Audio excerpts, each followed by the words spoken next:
Good morning and good afternoon, everyone. Welcome to the second webinar on the topic of VAV14-IP. My name is Paweł Szarmański, and today with Tomasz Janicki, hello, we'll deep dive into the VAV controller. Let's look at the agenda. Today we'll focus on setting up for the first time the VAV controller. We will select the proper application and the VAV system that we'll be using. We will go through the configuration using the dip switches and using the proper tools, and we will show you the exact tools that are useful for setting up the IP addressing, setting up the configuration flow, and mass deploying the changes to all controllers in your VAV system. So we need to start with defining the VAV system, and in our VAV we support out of the box 216 types of the VAV boxes. What does it mean? On the left you can see three examples: VAV cooling with electrical reheater, and series fan powered with VAV cooling with water reheater.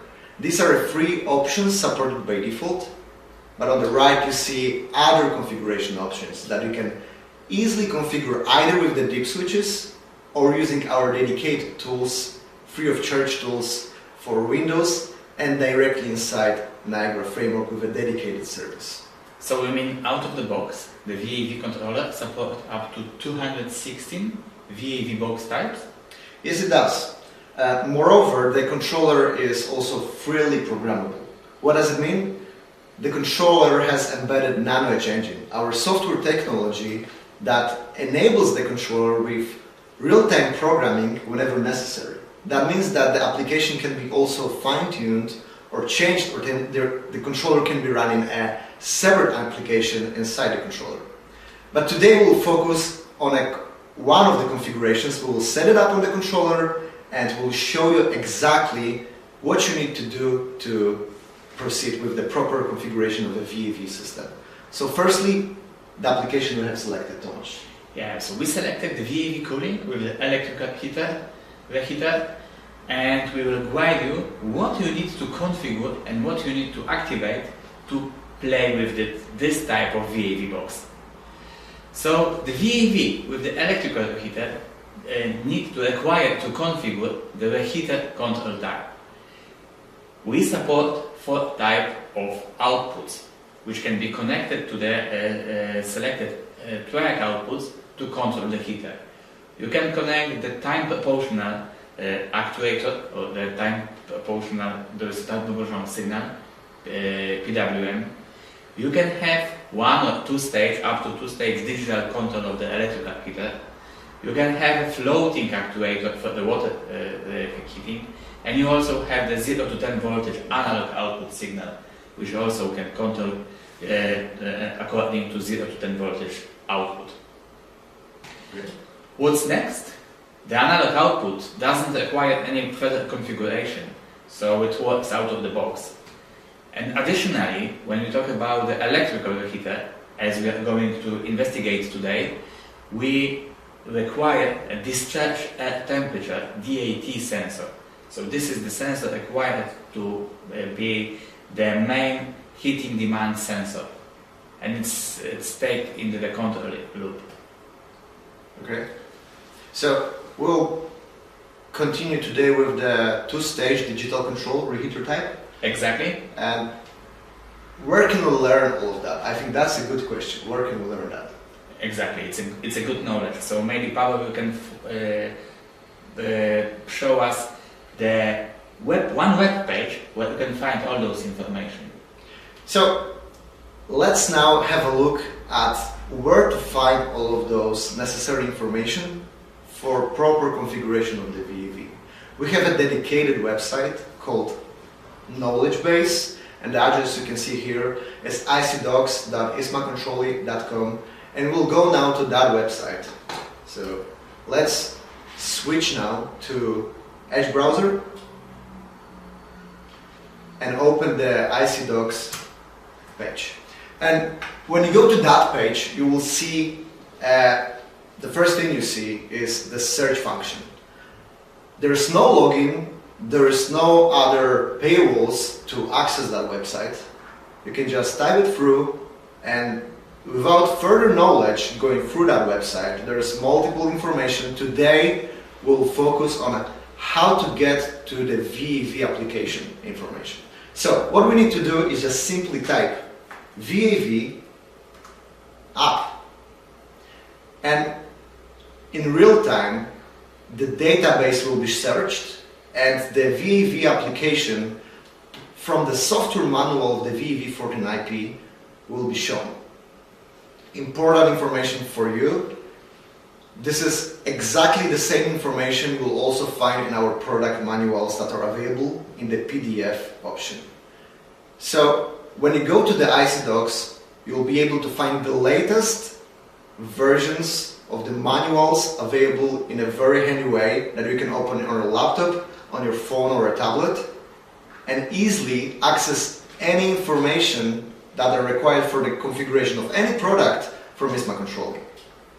Right. But as you said, if you still love the PDF file, you can click the download the VAV14 software PDF user manual, and you can download the PDF file. Just save it locally and reuse it anytime if you don't have internet connection. That is correct. So, firstly, let's look at the application algorithm. So, we've selected the reheater control, but you can see that we have all the information necessary for any type of control supported by the VAV controller. So this part is about the full logic of the VAV application inside the controller, yes? So you can find all of the logic that we have inside.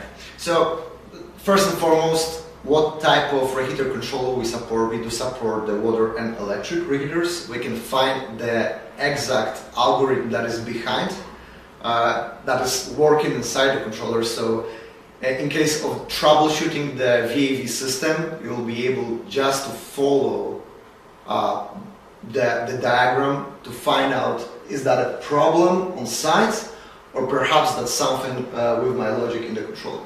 So in a very handy way, you can just go to this website, you will find all those necessary information. You will also find all the parameters that are used for the control. So you can see that there is a reheater command variable that can be useful for setting up the modes of how the reheater operates. You can see that dual heat is not also an option while working with the reheater, how to set it up, and finally the reheater types that are supported with the proper output configuration for each of supported reheater types. So all of that information can be found right here. Next, you need to know to exact which inputs and outputs you need to connect. So we have a list of IOs that you can go through. You can see that the DAT sensor needs to be connected to the universal input 1 regardless of the application type. If it's required, it will always be connected then to the universal input 1. And for the reheater control, you can see that we'll be using the triac outputs. So that list of IO is also available right here on the website. And finally, the configuration variants. So that's the third tab, where you can find the exact diagram for wiring the controller. So now let's go to the selected type of control.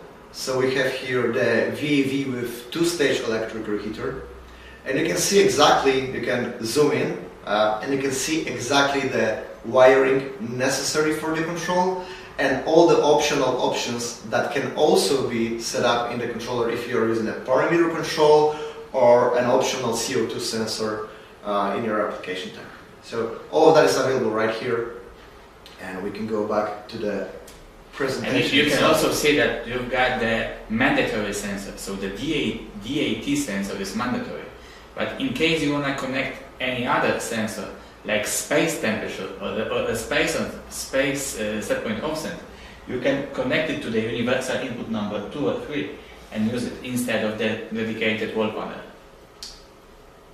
So to sum it up, all of that information is available right there for you to make it more convenient and easy to set up the product. You will find how to wire the controller, what needs to be wired for the proper application, and you have the list of all IOs that are necessary to set it up. So, going further, configuring the VAV application. So, once you learn about the logic, then you need to know how to configure. And we support four ways of the configuration. The first one, very simple, you can use only the deep switches to configure the basic configuration. Then you can use the dedicated control point CPVAV panel, where you can go inside the submenu and do the full configuration. And then you've got the way for the people that love the laptops or computers, so you can do everything remotely or locally, depends on the requirements, and you can use the free of charge portable iSMA configurator tool, or if you loves to play with the Niagara, we provide a dedicated free of charge module that you can do everything from the Niagara. I think it's worth noticing that all the tools are provided free of charge, so the extensions for Niagara are available as jar files on our Download Center and IC Connect application. The iSMA Configurator is free of charge and portable software, so all the tools are provided for yourself to make it more convenient to set it up regardless of the tools or systems that you use. Exactly, and the deep switches, they are installed out of the box, so you don't have to pay for the deep switches. There's no tool required at all. Same with the CP panel whenever it's installed in combination with the VAV controller. So I think we should focus today on the configuration directly from the deep switches, as the application we selected can be purely configured from the deep switches. So today we are going to present that the diagram that we present can be configured only using the deep switches. Correct, but we'll still need the iSMA configurator, which can be useful for commissioning, setting up the flow, and balancing the entire system. Exactly, so to change the parameters, set points, and the flow settings, you need the tool or the panel. Today we are going to present it using the iSMA configurator. Right. So, configuring the built-in application, can you tell us, Tomasz, about how to set it up from the deep switches? Yeah, so first of all, you need to know that by default, the controller is prepared to work with the BMS system. So it means that the priority of the configuration is set on the deep switches, and it's the deep switch number 3 and the bit 1 of the deep switches is to set the priority of the configuration. By default, it's the BMS, so the iSMA configurator, some Modbus registers, backnet objects, or Niagara Workbench, or the CPVAV panel. In that case, if you want to do it from the deep switches, first of all we need to activate the bit number 1, S3 bit number 1. So we need to set the priority from the deep switches. Then from the deep switches you can you can select the units, you can choose from the imperial or metric, and you can set 3 types of the equipment in the VAV boxes. You can set the reheater type, you can set the fan type or the perimeter type. Set it means you need to activate, because by default they are all set to off, so it means that we change the state from the low to the high on the exactly. bit. Exactly. And that's the free configuration that we'll be focusing today, and that will set up our application basically in the VAV. So just 3 deep switches, even 2 if the units are okay. So just 2 deep switches and you can play with the VAV cooling with the electrical reheater. Right, so the third deep switch second bit will set on the reheater type, and the third one or the fourth one will switch on the second stage. Exactly. Okay, that's great. So when we have the application configured, we need to set up the entire IP, setting all the controllers, right? And normally that would be a very manual process. We'll have to go into each controller and set from either the static IP address or set on the DHCP, but it's not the case with our controllers. We have a dedicated IP manager built into IC tool. What that means is, in a very seamless way, you can address all of the VAV controllers regardless of the IP address they came from the factory. which means even with the static address that is fixed into those controllers by default, we'll be able to connect to all of them and change that IP address on fly from the tool by setting up the entire IP network. And we'll do that live, right? Exactly. So as you can see, we have prepared good for today's webinar. We've got some VAV connected, powered up, and we are going to simulate the real site, which, as you can see, will be the library with many students and some VAV on the roof. So why don't we do that? So let's do that. So what do we need? We need an IC tool, the free of charge software. It's portable, so we can download it from the IC, our web page, IC Connect, and our download center. And first of all, we need to find the dedicated view, the IP manager. There is a dedicated button with the IP, so we can open it. But there is also a second way to open it, so we can go into the view and choose the device manager folder and go into the NanoEdge engine, and we've got the IP manager. And the easiest way probably is to click the right mouse button and open the IP manager. So click on the site and open the IP manager. And what we need to do, we've got a very popular and functional button, which is the Discover.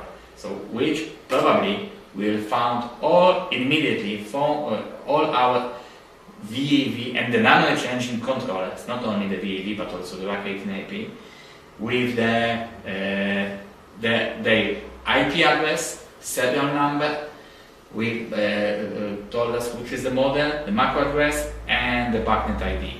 So, as you know, all of our controllers and I/O modules, they came from the factory with the same static IP. And this is the example. They have the same static IP, but they have the different MAC address and the different BACnet ID, which is unique for each device. So we need to select all of them, and we can do it using the one, clicking the left mouse button with the shift, and we can click the edit button, and we can edit all of them. First of all, we need to choose the mode from the DHCP to the static. If you wanna receive the IP address from some kind of gateway router with the DHCP, we can activate it and we don't have to do nothing. Just click OK. If you wanna set it from the static, we need to indicate the base IP address.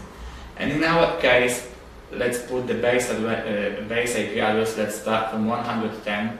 Then we need to provide the subnet mask and the gateway address in our network. And we can activate the DNS server, the server number 1 and 2, and we can change the Ethernet port for the communication with the IC tool and the Niagara Workbench. And we've got the increment button. What does it mean? So it will define what will be the implementation step of the addressing. So once we click implementation by 1, it means the second controller, the first one will receive the base address. The second one will receive the next 110 plus increment, so 111 address. Let's check it. So based on the either MAC address, unique BACnet ID that devices come from the factory, or the serial number, you can easily identify the device on the network. So once this is done, you can just set up your system based on either of those unique parameters and know which IP address has been assigned to which controller. Exactly. And as you've seen, it took less than 1 minute.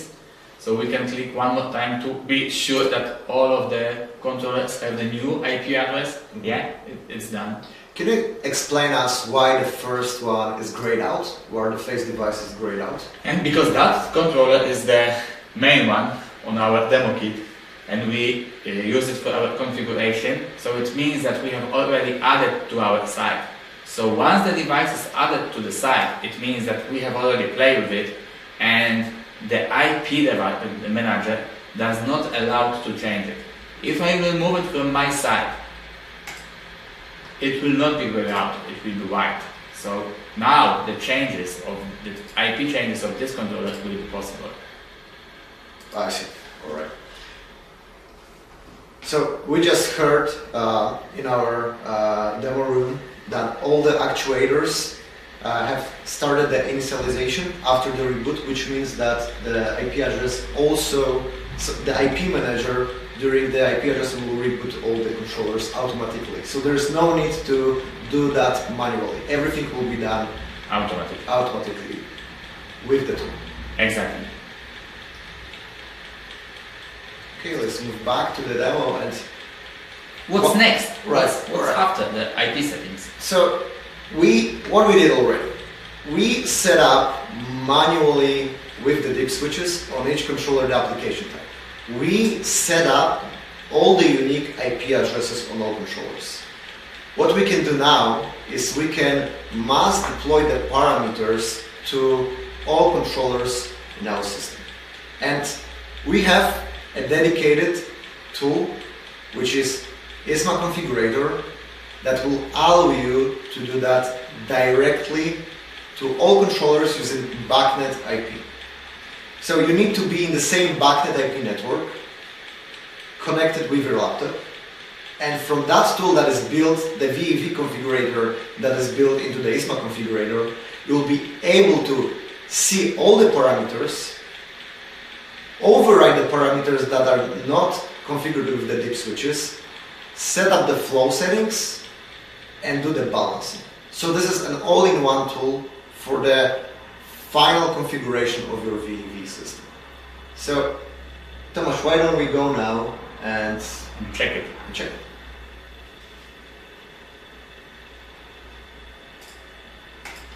So let's open the dedicated view. How to open it?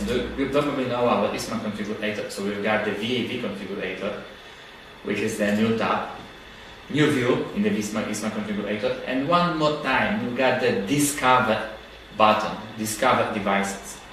The iSMA configurator based on the BACnet IP communication. So to activate it, you need to activate the BACnet IP transmission on your PC. So we need to start the BACnet IP transmission. And we can see in the right button that the BACnet IP transmission is started. Exactly. And heads up for Niagara users, if you have opened a Niagara daemon and run BACnet already in Niagara, you will have to close the Niagara service because they use the same BACnet port, the default BACnet port for communication. So that just heads up for troubleshooting whenever you try to use the tool. Okay, let's discover the devices we have set up. Exactly. So in a very quick way, we've already found 8 devices. We know that we've got 8, so we can finish the job. We don't have to wait until the progress bar will finish, so we can finish it. And we found 8 devices, and the action is finished. And we read all of them. And as you know, as I told you during the IP settings, I know that the first devices with the IP address 100 was already configured on the dip switches. So let's select this and let's read this device. And we've got all those parameters of that controllers. And as you told us, Pavel, we've got 3 dedicated tabs. We can do the app configuration, which is already done. And you remember I told you about the priority. Now if I want to come back and change this configuration, for example, to disable the repeater type, I will be not able to do that because the configuration from the dip switches will have a priority. So let's check it. If I want to write changes, I've got a pop-up that on the device with the BACnet ID finished with 99, the dip switches is set so repeater type, parameter type, fan type, and the unit will not be override. So in that case means that the repeater type will not change. Rest of the parameter will be written to the controller. So let's check it. Yeah, the action of settings the parameters have finished with the success.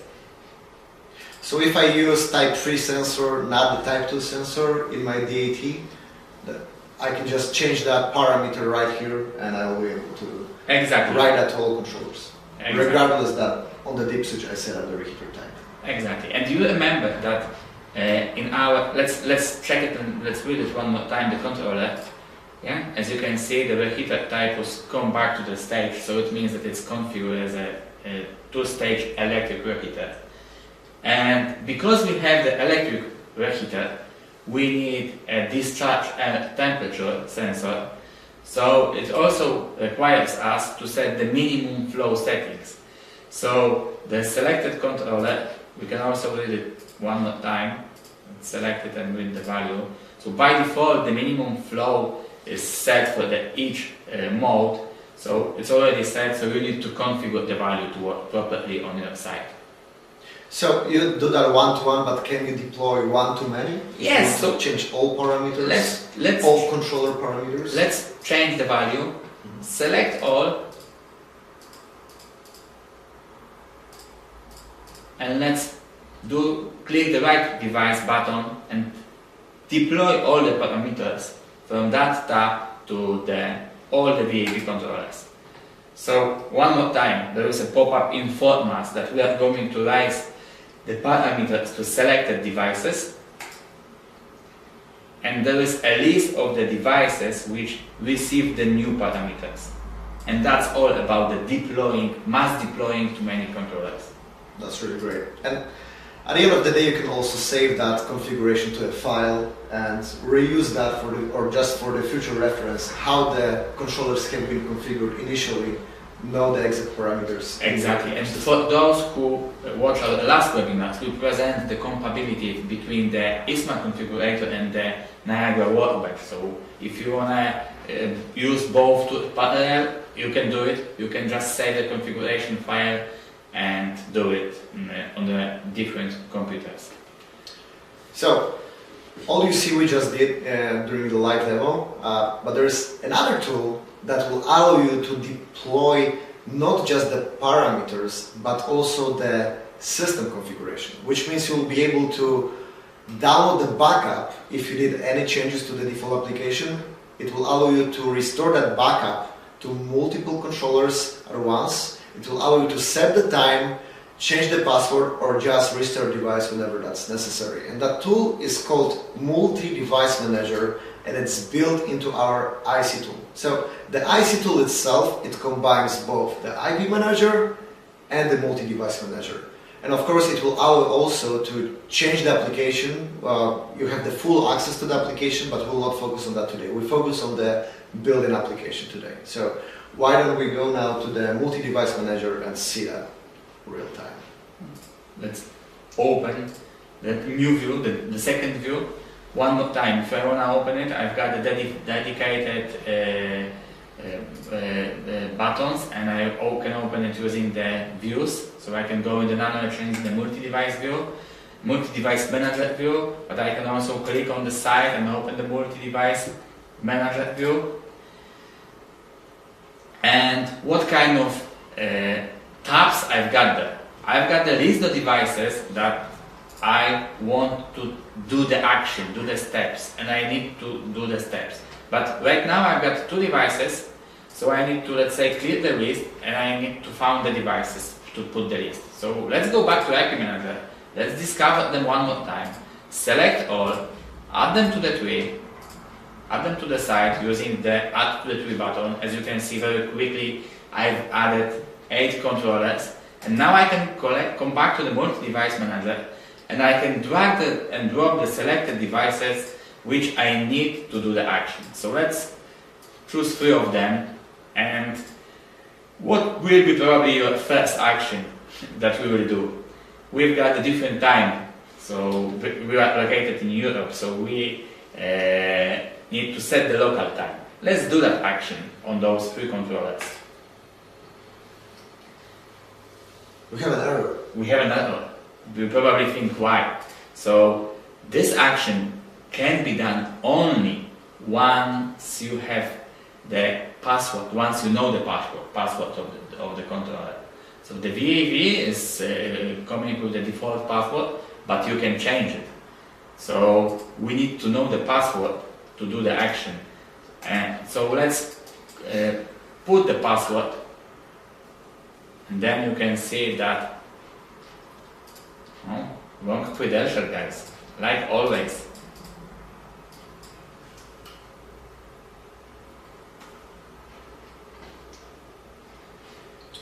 So now the communication with the controller has been established using the IFNet port that we could change using the IP manager. And once it's done, we have the connection.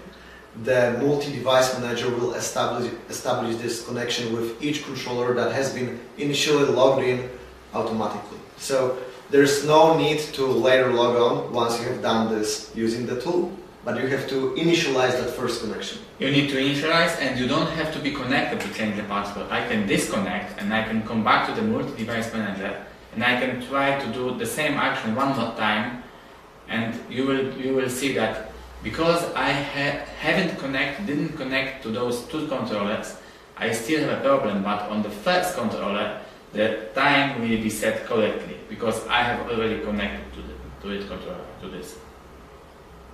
But the setting the local time is not only the one of action that you can do.